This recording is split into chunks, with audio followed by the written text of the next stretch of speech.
Florianópolis vive a iminência de uma nova greve no sistema de transporte coletivo. Santa Catarina investiga o segundo caso suspeito da chamada varíola dos macacos. Economistas mostram por que Santa Catarina tem desempenho positivo na geração de emprego formal. Polícia Federal deflagra ação que investiga supostos desvios de recursos públicos na área da saúde no norte do estado. E veja também, no esporte, Brusque, Chapecoense e Criciúma entram em campo na Série B com uma só meta: vencer para se reabilitar na competição. Está no ar o Band Cidade com Rodrigo Cardoso. Olá, uma boa noite para você. A gente começa o Band Cidade hoje com emprego. Você viu por aqui ontem que Santa Catarina fechou no azul o mês de abril, segundo dados do CAGED, que mede o nível de emprego formal com carteira assinada em todo o país. A repórter Graziane Bialli ouviu economistas que explicam as razões para esse desempenho. Veja.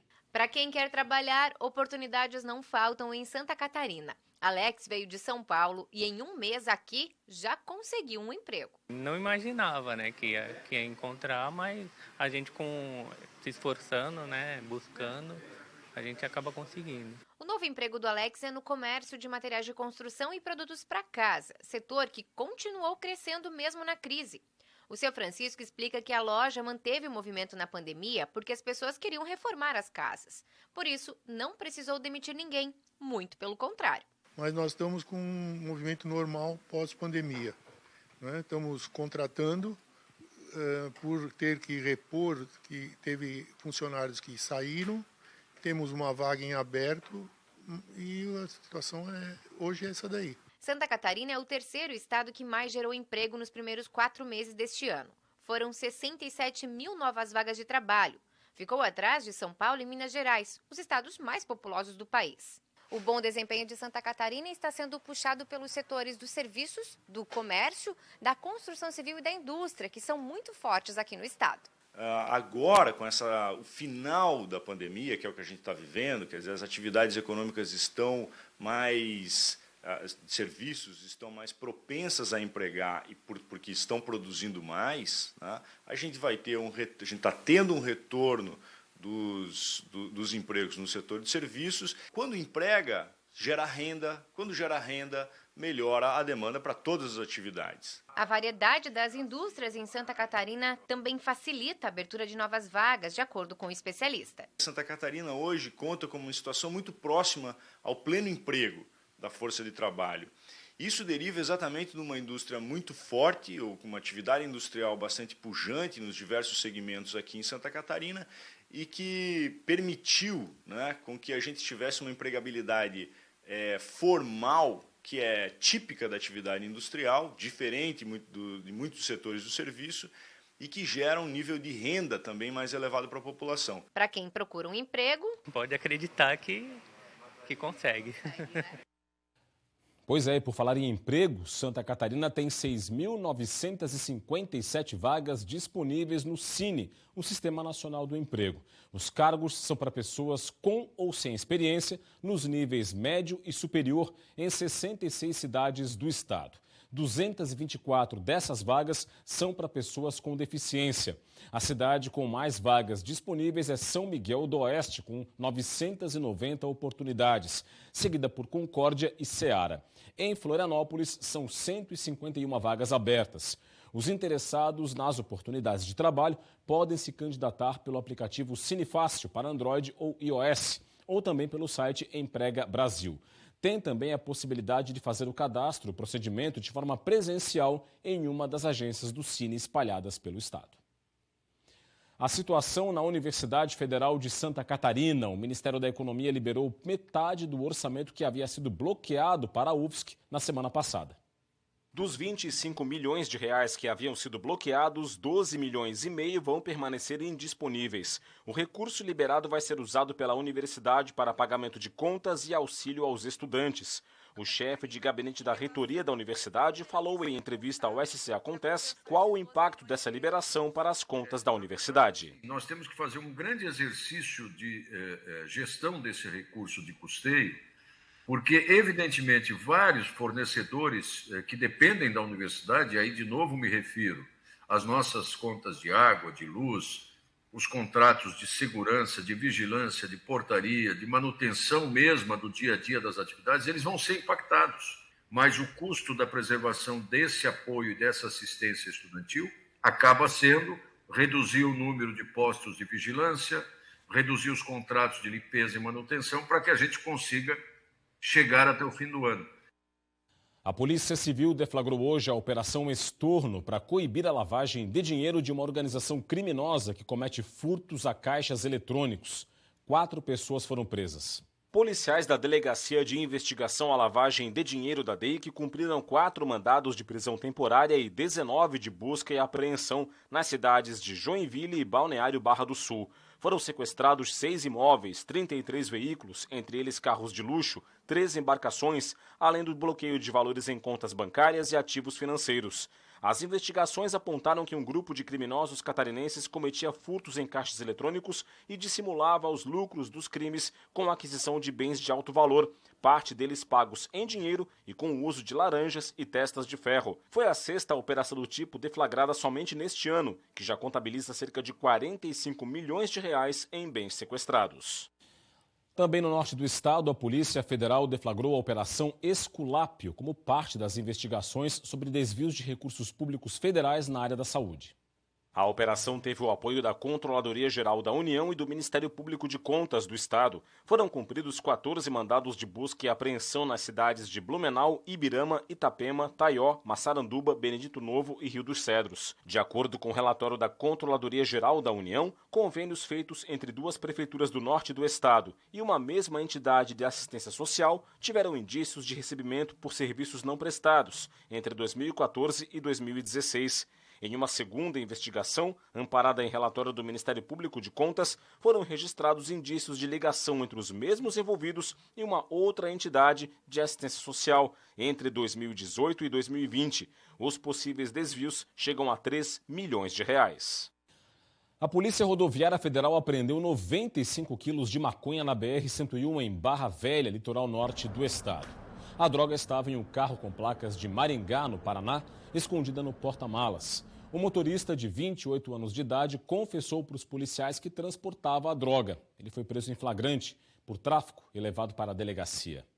Hoje à tarde, policiais civis apreenderam 20 quilos de maconha no terminal rodoviário Rita Maria, aqui na capital do estado. Os policiais localizaram a droga em 2 malas que estavam com uma mulher que é natural do Nordeste do Brasil. A localização da droga foi possível com o uso de cães farejadores. De acordo com a passagem comprada pela mulher, a maconha tinha como destino a cidade de São Paulo. Ela foi presa em flagrante por tráfico interestadual de drogas e levada para a delegacia. Uma mulher morreu em um acidente na BR-116 em Itaiópolis, Planalto Norte do estado. A vítima, de 31 anos de idade, que não teve o nome divulgado, dirigia um carro com placas de Itaiópolis e bateu de frente em um caminhão com placas de Farroupilha, no Rio Grande do Sul. O acidente envolveu ainda outros 2 caminhões. Os motoristas dos caminhões não se feriram. A batida ocorreu no quilômetro 23 da BR-116, na localidade São Roque, no sentido São Paulo. A juíza Janaína Cassol Machado, da primeira vara da Justiça Federal de Florianópolis, proferiu ontem sentenças que rejeitaram 3 denúncias do Ministério Público Federal contra o deputado estadual Júlio Garcia, do PSD, todas as denúncias no âmbito da Operação Alcatraz. Segundo a magistrada, as rejeições se devem à ausência de justa causa para o exercício da ação penal, de acordo com a decisão do Superior Tribunal de Justiça, que anulou provas contra o parlamentar. A juíza também citou manifestação dos procuradores da República que informaram preferir reavaliar melhor os elementos de investigação para decidirem se oferecem ou não uma nova denúncia contra Júlio Garcia. A Secretaria Estadual de Segurança Pública divulgou hoje o boletim mensal com os dados das ocorrências em Santa Catarina. Deixa eu voltar aqui para o telão do Band Cidade para a gente conferir aqui os principais dados. Vamos começar pelos homicídios. Janeiro a maio deste ano, o número total em 2022 foi de 253 assassinatos em 2022. Esse número é menor, então, aí, do que os 272 de 2020, os 345 também de 2021. e é o menor número para o mês, foram 41 assassinatos em maio. Esse número para maio é o menor para o mês desde 2008. Então, portanto, este é o total aí de assassinatos cometidos nos primeiros 5 meses do ano passado. Vamos dar uma olhadinha em outro tipo de crime. Vamos ver aqui os latrocínios, que são os roubos seguidos de morte. Foram, olha só, 5 no ano de 2022 até agora, janeiro a maio. Também um número menor do que os 6 de 2020, os 11 de 2021, né? E os 15 de 2019. Houve também uma redução nas mortes em confrontos com a polícia militar. Foram 13 nesse ano contra 35 de 2021. Agora eu quero chamar a sua atenção para o calcanhar de Aquiles em Santa Catarina, que segue sendo crime de feminicídio. Esse tipo de assassinato não para de crescer aqui no estado. Olha só. Em 2022, de janeiro a maio, foram 27 registros de mulheres assassinadas. Número bem maior do que os 13 de 2021, também acima dos 21 de 2020 e só um pouco menor do que os 29 de 2019. Vinha havendo uma redução dos números nesse caso e aí agora, então, esse salto para 27 assassinatos. Esse total, 27, significa 11% de todos os homicídios cometidos em Santa Catarina entre janeiro e maio de 2022. Logo mais, depois do Band Cidade, tem o Jornal da Band. Vamos saber agora os destaques da edição de hoje com a Paloma Totti. Olá, Paloma. Olá, aqui estão alguns destaques do Jornal da Band desta terça-feira. Força-tarefa busca indigenista brasileiro e jornalista inglês sumidos há 3 dias na Amazônia. Caso ganha repercussão internacional. Região onde vivem índios isolados é alvo de garimpo e de pesca ilegais. Moradores de cidades que sofrem com estragos das chuvas reclamam de gastos milionários das prefeituras com shows. Crescem rumores sobre possível renúncia do Papa por problemas de saúde. Tudo isso em detalhes e muito mais daqui a pouquinho às 7h20 no Jornal da Band. Te espero. Para falar de saúde, Santa Catarina investiga o segundo caso da chamada varíola dos macacos. O paciente é de Blumenau, no Vale do Itajaí. A notificação foi feita nesta segunda-feira para a Vigilância Epidemiológica Estadual. O paciente é um homem que não teve a idade revelada. Ele foi atendido no Hospital Santa Catarina, liberado e passa bem. Nós estamos aguardando o resultado dos exames que foram encaminhados para Florianópolis para certificar se é realmente um caso de varíola do macaco ou pode estar relacionado a alguma outra doença. O Ministério da Saúde investiga 4 casos de hepatite por etiologia desconhecida em Santa Catarina. Até agora, 6 notificações foram feitas e 2 casos foram descartados. Os dados foram divulgados nesta segunda-feira. O Ministério da Saúde não forneceu detalhes sobre os casos suspeitos em Santa Catarina. Até o momento, a doença provocou 5 mortes no Brasil, nos estados do Rio de Janeiro, Maranhão, Rio Grande do Norte, Minas Gerais e Rio Grande do Sul. Hora de saber como vai ficar o tempo nesta quarta-feira em Santa Catarina. As informações na previsão do tempo.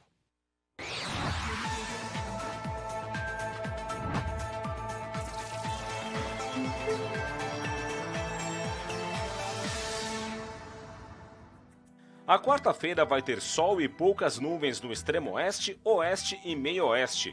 Do Planalto ao litoral, mais nuvens e chuva isolada na madrugada e início da manhã, com melhora no tempo ao longo do dia. As temperaturas vão estar amenas no estado. Em Florianópolis, mínima de 16 e máxima de 19 graus. Em Blumenau, variação entre 15 e 20. Em Lages, 10 de mínima e 16 de máxima. E em Chapecó, mínima de 12 e máxima de 20 graus. E o assunto é a iminência de uma greve no transporte coletivo da capital do estado. O assunto vai ser tema de uma reunião dos trabalhadores logo mais. A repórter Rita Della Pieve foi às ruas e mostra como a população se prepara para uma quarta-feira que promete ser complicada se a greve se confirmar. A Cássia mora no Jardim Atlântico e tem que vir todo dia até o bairro Trindade para estudar. Se a greve se confirmar, ela vai ter problemas para conseguir chegar à universidade. Sem ônibus, eu ia ter que faltar ou teria que pagar muito caro para pedir algum Uber ou algum transporte diferente.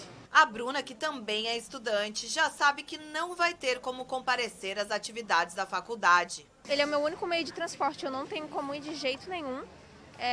Também não conheço pessoas perto da faculdade, então eu realmente vou acabar recebendo falta ou né, não tem como ir. Não tem como ir mesmo. A Vera diz que vai sentir do bolso caso os ônibus parem nesta semana. Tá tudo muito caro, então isso já vai encarecer, porque a gente vai ter que partir para um aplicativo, né? Ou talvez uma carona. Já a Neide vê com bons olhos a greve. Estou a favor porque eles ganham muito pouco e a pessoa tem o direito de ganhar um pouco mais, trabalha que nem trabalha, os horários, tudo que eu também trabalhei com ônibus, eu entendo o que é isso. Os rumos da greve estão sendo decididos desde a última segunda-feira, quando motoristas e cobradores rejeitaram a proposta patronal por ampla maioria durante a Assembleia. Os trabalhadores preferiram continuar a negociação e marcaram um novo encontro. A decisão sobre a greve dos ônibus vai ser divulgada após as 10 horas da noite nesta terça-feira. Caso a decisão seja favorável, os ônibus param a partir das 0 hora da próxima quarta-feira. Para o Aldonês, se os ônibus realmente pararem, haverá prejuízo no faturamento da loja em que é proprietário. Vai aumentar o custo, porque ou eu vou buscar, ou eu vou ter que providenciar um transporte para ela, que seja de aplicativo ou terceirizados. E o próprio funcionamento do comércio, né? Porque vai ficar afetado, porque parou com o transporte coletivo, diminui o fluxo de pessoas, vai afetar tudo, né? O prefeito da capital falou com preocupação caso haja paralisação do transporte público. A cidade não pode parar. Nós estamos numa fase difícil do inverno, com os nossos postos de saúde, os hospitais da cidade, com muita demanda por serviços de saúde. As escolas recentemente voltaram, as crianças estão na aula, os pais precisam que as crianças frequentem as aulas. Tem toda a retomada da cidade, as coisas estão crescendo, estão indo e, de outra forma, os trabalhadores e as empresas estão se entendendo, estão chegando num acordo, as negociações continuam, além dos reajustes de salário que estão sendo propostos, de maneira que a cidade não merece uma paralisação do transporte coletivo nesse momento. Você confere agora as notícias do esporte de hoje.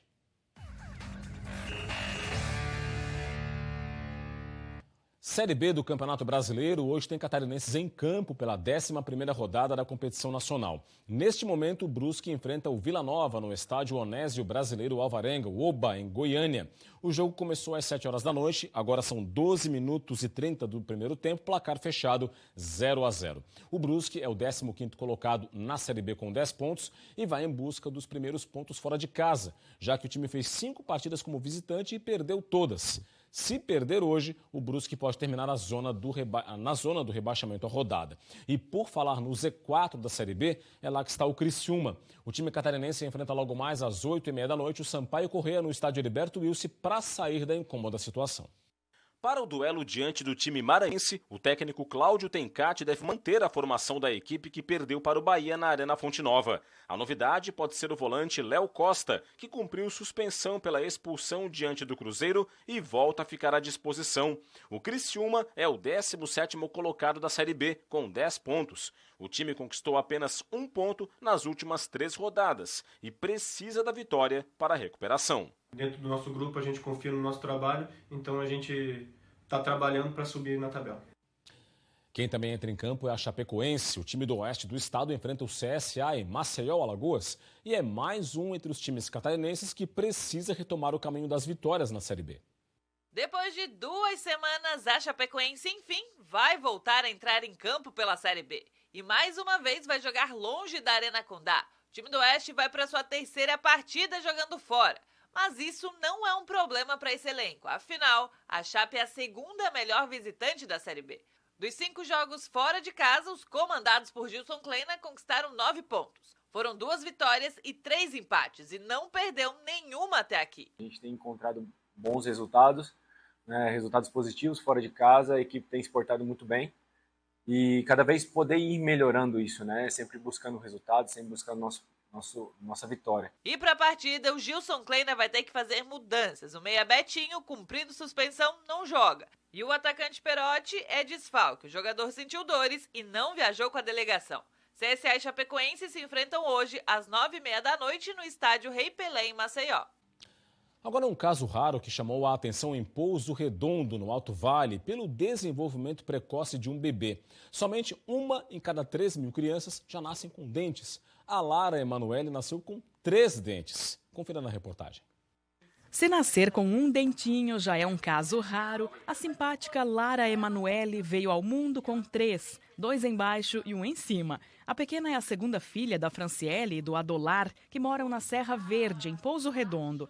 Ela nasceu no Hospital Regional de Rio do Sul em novembro e virou o centro das atenções. Nem os pais acreditaram quando souberam que a Lara tinha nascido com dentinhos. Aí eu entrei em choque, né? Eu perguntei pro pediatra, pros médicos se isso existia, né? Eu não acreditei. Daí eu falei, por que só minha filha veio com dente? Daí ele falou, não, é um caso raro, o pediatra falou. A cada 3.000 crianças, 1 vem com dente. Geralmente, o bebê que vem com dente vem com 1, mas ela vem com 3 dentes. Eu olhava pra ela assim, parecia mentira. Foi um susto grande também pra mim quando eu recebi essa notícia, né?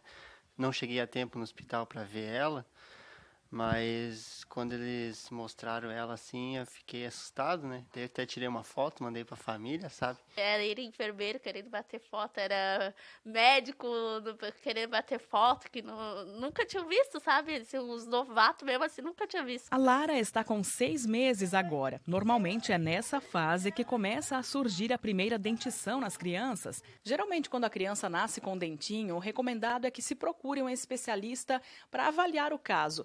Ele pode indicar tanto a extração do dente quanto um desgaste para não ferir o peito da mãe e comprometer a amamentação. Após o nascimento, a Lara ficou hospitalizada por 1 semana para tratar de uma infecção. E nos primeiros dias, a Fran teve bastante dificuldade para amamentar. Lá no hospital eu amamentei só por um período, né? Daí, doía bastante, sangrava bastante. Cheguei em casa, o meu leite secou, não precisei amamentar daí, né? Aí eu levei ela em consulta rotina da pediatra, ela pediu um raio-x para ver se os dentinhos não era mole, né? Que tinha o perigo de cair e ela engolir, né? E o perigo dela se afogar. Daí não precisou extrair, que a pediatra falou que era bem firminho, que era só para me manter o cuidado, escovação. Procuramos um especialista para saber por que algumas crianças já nascem com dentes. É um caso que ocorre em 1 a cada 3.000 bebês, né? E esses dentes formam durante o período fetal, né? E a criança já nasce com esses dentinhos na boca. Acometem mais os bebês do sexo feminino e está ligado à questão genética aí, né? Agora resta à pequena esperar os próximos dentinhos para preencher esse sorriso que traz tanta alegria por aqui. Ela é um amor, assim, para dormir, para tudo, ela sabe? Ela só chora mesmo assim se tem fome.